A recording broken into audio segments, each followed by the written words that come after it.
Thanks everyone for joining and welcome to our webinar on how financial service providers can help prepare their customers for financial hardships. Today we have a very distinguished panel of speakers who will be sharing their insights on this important topic. Our first speaker and moderator is Arinda Nag, CEO and co-founder of CentSai, a financial wellness platform that provides practical advice and resources to help people improve their financial literacy. And joining Arinda, we have Peter Neves, PhD and Director of Financial Literacy here at CentSai. Peter will be sharing his expertise on financial education. We also have Ramona Sedono, CEO and founder of Fabric, a consulting firm that helps organizations with financial planning and analysis. And Ramona will be sharing her insights on how to prepare for a potential financial crisis.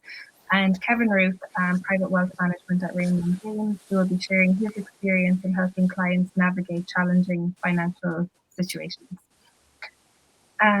So perfect. I'd like to hand it over to Arinda to kick off the discussion. And like I mentioned, please send in any questions that you might have throughout this webinar, and we will get back to you. And this is recorded, so we will have this saved on our LinkedIn page and our guest LinkedIn pages after as well. Thank you. Neve, thank you very much. Good afternoon, everybody. And I do want to start by saying, look, recession, the dreaded R word, comes back in our lives every now and then, whether it is the financial media or politicians or policymakers, we just have to deal with it. Today, we do hear the word recession more frequently than we have, let's say, several months ago. So I'm going to start off with Kevin. Kevin, you deal with clients all the time. You're probably hearing the word recession and questions from your clients. Are you genuinely seeing signs of a recession coming up? And if so, how different it is from some of the previous recessions that you've seen? Yeah, well, thank you, Arjun. I'm happy to be here today. I appreciate you inviting me. Thank you for that. So, I think, kind of the way I look at it is, are we in a recession or are we heading towards a recession? I think we may be already in a recession. And when I kind of look at housing prices and you think about the booming housing market that was, just here a couple of years ago, and you see the cooling off of kind of the prices of houses, especially in areas like Florida, right? When you think about COVID and kind of the mass migration to Florida and warm weather areas of different states. And now you see even in Florida, the housing market really cooling off and housing prices dropping. I think those are kind of, for me, a telltale sign that we're in a recession.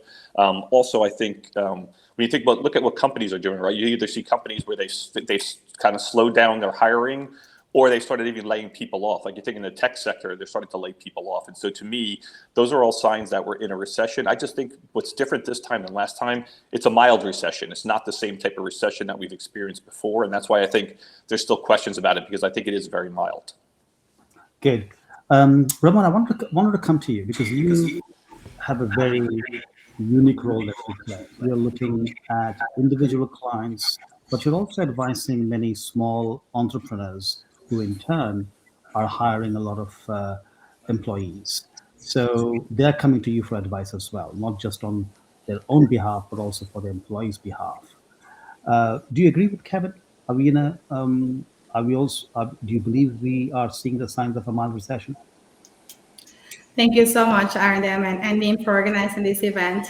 I am hoping that it's all fake news. That there is no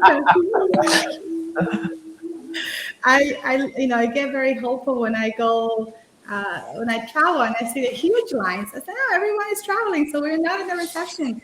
But then when you get to the hotels are empty. So it's like, okay, I think there is a mild recession, and we know where we're spending because we don't have any choice. I mean, we can, if we want to travel, we're going to have to pay for the airfare and take the plane, right? But maybe when we get to our destination, we find the Airbnb that's lower cost than the hotel. So I think there is a lot of hope that there isn't a true recession, but the reality is that things have shifted. They're higher costs across a bunch of stuff. Sometimes you don't want to invest in some things because the price is just so high. But there is also a lot of uncertainty, and I think that makes us limit or reduce what we are spending and what we're investing in. So I agree with Kevin. I'm hoping I don't have to agree with Kevin, but let's just get ready for whatever comes our way.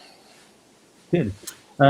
Peter, you've obviously have seen the best of both worlds. You are used to manage people's money before. Now you are full-fledgedly focused on financial education, financial literacy.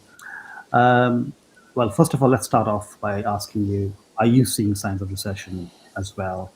And in terms of financial education, where do you think people should actually start when it comes to coping with a recession?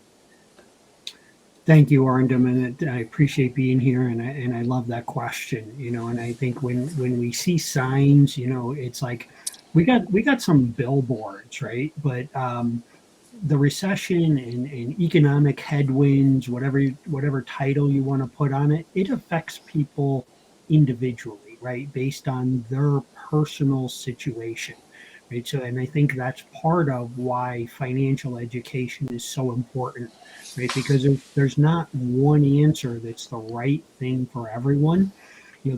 People have different degrees of job security, which then impacts how much of an emergency fund they have. But some of those rules are going out the window, right?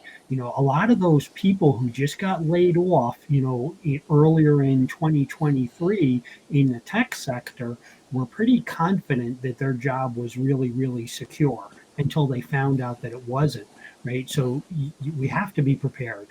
And if we're not educated, we don't know how to be prepared, right? We don't know what the best steps are to take based on where we are and what we might have to face. So, yeah, I think that we're going to face some challenging economic times. I think Kevin's right that if we're in a recession now, so far it's relatively benign. But for a lot of people, you're looking at core food prices up 70% in the last 2 years. That hits Mhm. people close to home. That hits them in their pocketbook. So that based on people's individual situation, they need education and they need to take specific steps to be best prepared based on their situation.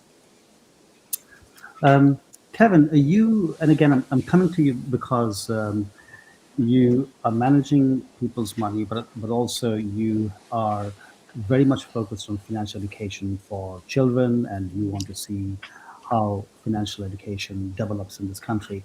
When you put it against recession, how do you think financial education contributes today to an individual's ability to navigate a recession successfully? Are we getting it right?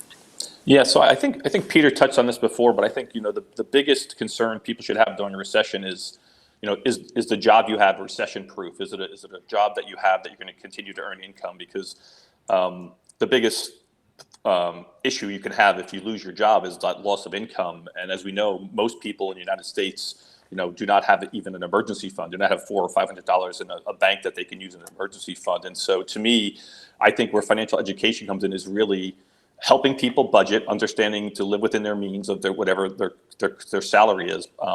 Checking to make sure that the role that they have, if they've just started at a company that's in a high sales growth mode and was kind of off to the races trying to just do a lot of sales. Typically, those jobs are very, when a recession hits, those jobs are kind of the ones that first go. And so, if you're in one of those jobs, you should be looking to see maybe to try to do something differently. But I think, I think we had to do more to have to me, where financial education comes into play is really around an emergency fund, having that money. And before COVID, everybody said kind of on average, it was kind of rule of thumb, 3 to 6 months of your kind of essential expenses, you should put in an emergency fund. I think post-COVID, most advisors now say at least 6 months, maybe even 6 months to a year. And to me, I think that's something that, build your war chest and keep that emergency fund so that if something does happen, you can if you have to transition to another job, you have funds available to pay those essential expenses to then when you get that other job. Ramona, in your experience, as you meet some of your individual clients, do you see what are the common mistakes you think that people do in a run up to a recession or even during a recession, even a couple of mistakes that you think people should know about? Sure. And we work with individuals that are business owners primarily. So most of our clients, I would say 95% of the clients are business owners, and we also help them with their personal tax planning and cash flow management.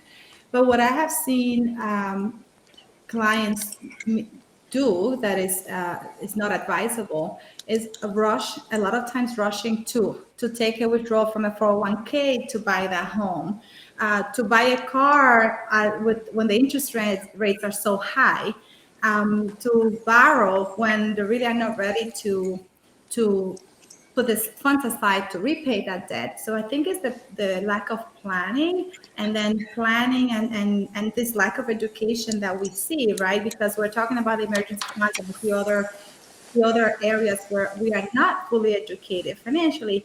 And the financial education will cover those things. Like, when is the right time to take a loan? When is the right time for you to go into your 401k? But because we don't have that structured education, clients and everyone out there is at risk of making decisions that are not thought out properly. And then by the time they look back, it can be too late. Peter, you've talked about an emergency fund. Kevin, you've spoken about the quantity of money, 3 to 6 months of expenses. Let's go a little bit deeper. According to the Bureau of Labor Statistics, there are at least 29, 30 expense items they cover, and there's data on that. If you have to put a hierarchy of expenses, there are certain expenses are your needs, certain expenses are your wants, and there's the famous, 50, 30, 20 model. Peter, why don't I start with you? Tell us a little bit about your guidance. Give us a couple of examples where you would like to tell people how they should strategize around their wants versus needs. Thanks, Arndon. That's a great question. And I think, when we look at like using the 50-30-20 budget, which I think is a very solid model, it's a great way to think about your money. A lot of times people conflate wants and needs, right? They want something bad enough so they believe it's a need. But when you look at all the people driving $60,000 and $80,000 pickups and how many of them actually need a $60,000 or $80,000 pickup, it's a lot more in the want than the need bucket, right? And when we talk about having a range, whether it's 6 months or a year's worth of core expenses, right, we really need to be able to maintain our needs. And we have to keep our obligations. So if we're making decisions to call our wants needs, we've assumed obligations, we've assumed debts that will continue whether we have a job or not, right? And we can put ourselves into a tougher position. Okay, so when we're looking at our planning, we have to cover our needs. We have to cover all of the obligations that we've put ourselves into, or we're just going to build some future financial problems. So the decisions we make influence how we have to prepare. And if we are saying we need something that's really a want, we're locking ourselves in to having to do additional preparation and have additional burdens or expenses. And I think that really that's a big lesson we should get from like the tech layoffs is that probably no one is as secure as they think they are, right? And when you look at like, I love how some of the Gen Zs are prepared, they prepare themselves, like it's very popular to have two sources of income, have a second job, if you're a couple, that your jobs are different jobs, right? A couple working at the same place and doing the same thing has a higher risk than if you have diversification of employment. That if you're working in different places in different fields, that's a big strength. And especially if you have additional sources of income, to mitigate the reduction that you'll see if you get laid off. Kevin, let's talk a bit about a key component of our financial lives, which is debt. What are a couple of strategies you would like to share about managing your debt during a recession to minimize the impact on your financial lives? Yeah, and I think sometimes we have to think about debt and kind of think about good debt versus bad debt, right? And I think Yeah. there's good debt where if you're going to buy a home and it's going to be a 30-year mortgage and you were able to get it at a very low interest rate, somewhere below 3%, which was the 30-year rate just a couple of years ago, that's good debt. I mean, with the way the interest rates are rising now, you want to hang on to that. You want to continue to pay your mortgage every month. If you can make an extra payment to your mortgage, that's always a good thing to do because you'll shorten up the term and you'll also reduce the interest that you'll pay over time. But typically a 30-year mortgage at a low interest rate is good debt. With a recession, if you have bad debt, which is credit card debt, you should try as much as you can to get rid of that debt because those credit cards are floating rate interest. Those interest rates are going to go up. They're already high. Most of them are over 20% to begin with. And so that's really bad debt. And so you really want to try, as you build your emergency fund, the other thing you want to try to do is that type of debt, credit card debt, you want to try to eliminate that credit card debt.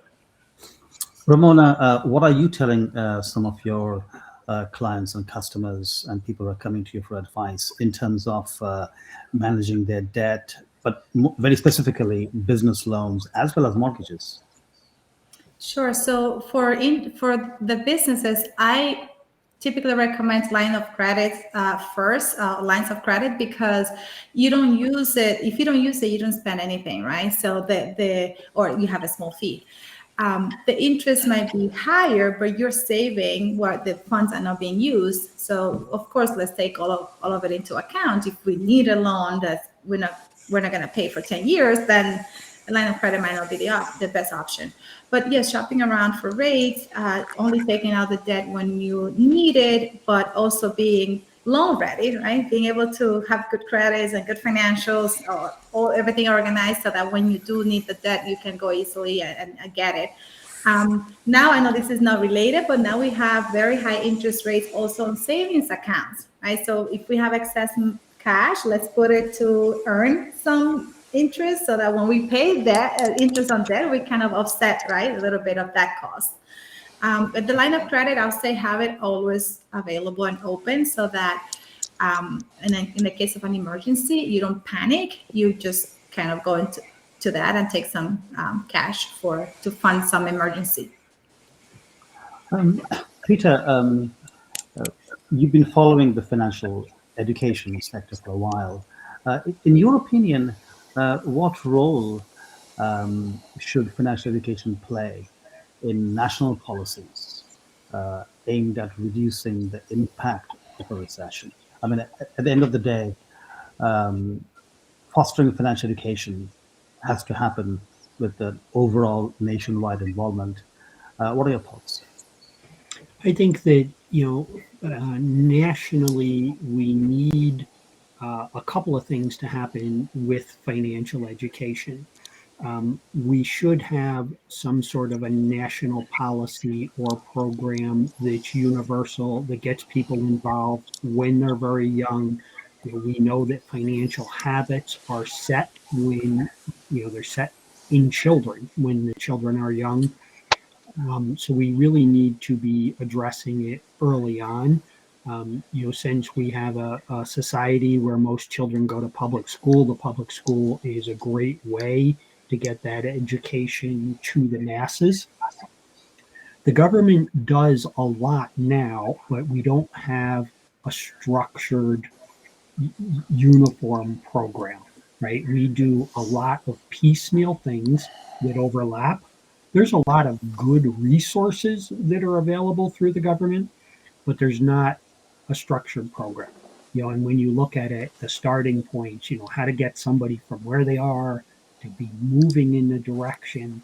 There's universal things. We need to understand our relationship with money and how we work with money and how we think and feel about money.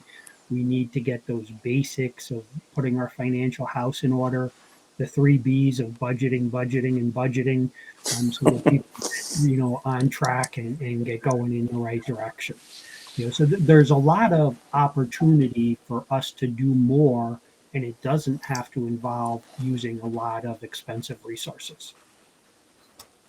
Kevin, you've come across people who you know pretty much within a short while that they have some knowledge in finance, and you also have met people who are probably starting from ground zero.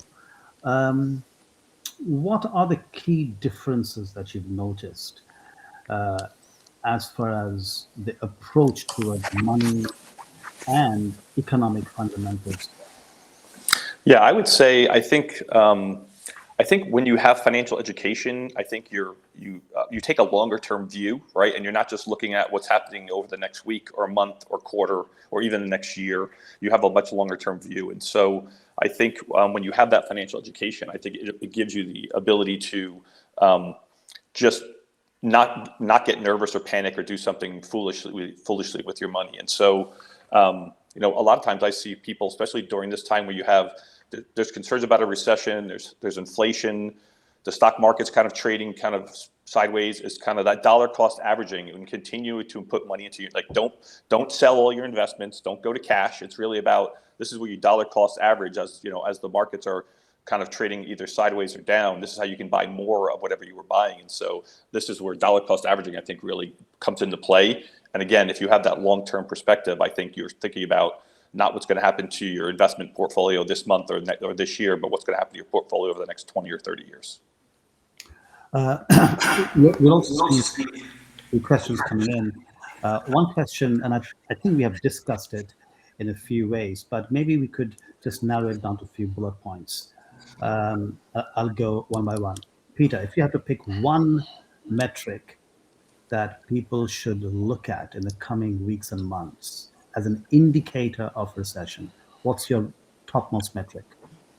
Just, I would say the top thing that they should really be watching if they want, you know, and I'm not sure how much benefit we have to technically understanding if we're in a recession or not, but you know, where are we going economically from a growth standpoint? Is it continuing to slow, or are we having some actual contraction?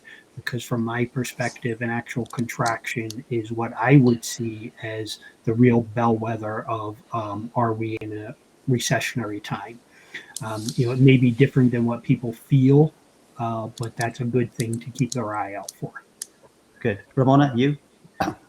What metric are you looking at? Yes, I think that the limitations that individuals and companies are putting on spend is an indication from my perspective. You just see less investment, less spend, or cautious, people being more cautious on a regular basis. That to me is an indication, but economically and statistically, I don't want to speak to that because I'll leave that to the experts in economy. But I think it's just from a day to day, you can start seeing shifts in our behavior. And a lot of times it's hard to tell whether it's because they're being impacted by what they hear in the news versus what is real. But you know, all in all, those are some indicators for me. Kevin? I agree with Ramon. I think it's when you look at business owners and you see their slowdown of spending, the slowdown of hiring, and also I always look at the housing market. To me, the housing market is one that, to me, it's a pretty good indicator of kind of where the economy is going. And this question can be answered by any one of you. The question coming in from the audience: which age group do you think today is most affected? Would be most affected by a recession, based on anecdotal evidence? I'll weigh in on that initially. Everybody will probably want to touch on it, but you know, the younger people, your Gen Zs, generally don't have as much in financial resources. You know, so when you have people who are starting out, the likelihood of having a 6-month or a 12-month cash reserve, not real high. Unfortunately, it's not real high in the older generations, but you still have a better shot at having some ability to take financial shock and absorb it into your system because you have some level of resources. When you're closer to starting out, you don't have as much ability. I didn't, you know, and I think I mentioned before some real positives with Gen Z being generally financially conservative, trying to build some sort of cash reserve, avoidance of debt, second jobs. We got some good positives, but still not really the solid foundation that the more established generations will have.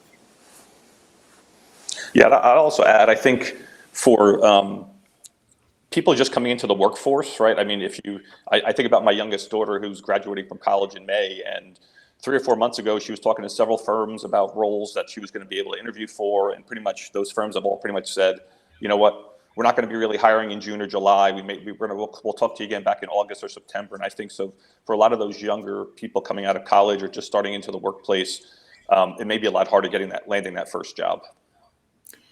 And I agree with both Peter and Kevin. However, I think that the younger generation, and I'm sure you do this, Kevin, has us to help them, like bring them home and provide some resources for them and free housing and free food, right? Yeah, no, definitely. You and I probably don't have that, although probably mom and dad would help. So I think that it depends also in the situation that the person is in, right? If you have good relationship with your parents and your parents are in a good state economically, then you kind of have that support. Then of course we have okay, I want to be independent and I am frustrated as a young person starting out. It's like they're frustrated that they have to go back to their parents. So there are a lot of dynamics that play into that. So it's hard for me to say that one group is in a better place than the other. I think the older generation gets more frustrated. I have worked so many years and I don't have anything to show for this, right? And so it's going to depend, I think, based on all factors playing in there. Do you think, and every year as we approach the summer, we have a group of students graduating from college. Some may go into college thinking they would like to be in a profession because there is a certain income they can earn when they graduate. Do any of you meet people or the family members, or do you get a question from your clients saying, listen, my kid is graduating this summer or next summer. These are the 5 professions he can get into. What's a recession-proof profession? Is there anything called a recession-proof profession that you have to often share knowledge about? Medicine. Medicine, taxes. Ramona does. People still have to pay taxes every year. Yes. Go ahead, Kevin.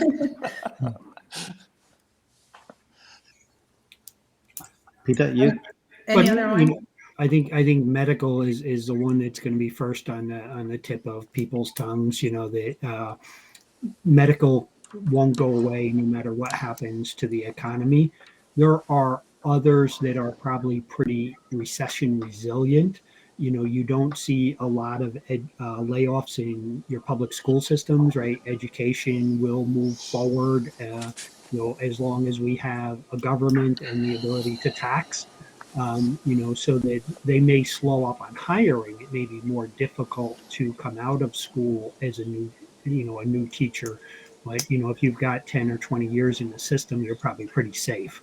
It's the layoffs in that type of employment are not that common. And I think today we see that in the wellness space, right? Yeah. The psychologist is part of medicine, but there are others, coaching, and that is a space where like there is such high demand right now. And I think during a recession, it would be even higher right now. The individuals might say, I don't want to invest in that because I have no money to eat. But then the organizations, government agencies might hire those professionals to help the communities. Let's move on to an important topic, which is resources. Indeed, there are some very widely respected financial wellness platforms, CentSai included. But broadly speaking, still people are lost. Many people who are graduating out of college, some are self-directed, some have the knowledge to know where they need to go to. What are some of the resources could the 3 of you recommend for someone coming out of college, walking into a potential session? Where can they go to seek help? Or where should they start? Peter, do you want to start first? Yeah, and I think there's a couple levels really to the question, right? So from like a financial education standpoint, as you said, there are a number of places to start, a number of resources. Great to, go online, look at stuff, talk to other people. I think there's an issue really of more some career guidance and some decisions along that line, where you had mentioned, fields that are more resilient in tough economic times, but they're not necessarily the fields that people are interested in or attracted to, right? And it really helps if somebody, a young person can find a mentor or a leader in their field that they can ask questions to, professional organizations or groups that they can join, because just because a job is great economically doesn't mean it's a good decision, right? You shouldn't go into the medical field if you don't like working with people, because the medical field involves working with people. So that you don't want to make bad decisions just because they look like a good decision on the surface. So that the resources need to match with what your passions are and where you're looking to get to in the long term. Yeah, I'd like to add the platform we're on right now, LinkedIn. I mean, I think a lot of students do not get on LinkedIn until they get their first job or even kind of a couple of years into their career. And I recommend to young people all the time, like you should be on LinkedIn, you should have your profile up there, and you should start finding professionals that you're interested in, and you should try linking in with them and starting to build your own network. To me, I think, as again, I can only talk about with my daughter. She's leveraging off her LinkedIn network right now, looking for her job coming out of college, and that's, I think, a lot in part because she started that LinkedIn profile about 2 years ago. Yes. And before graduating, I would recommend looking into their colleges programs, because a lot of universities are adding financial education to the curriculum. And, we want to graduate fast, and we don't take the time to learn the things that we will need for the rest of our lives.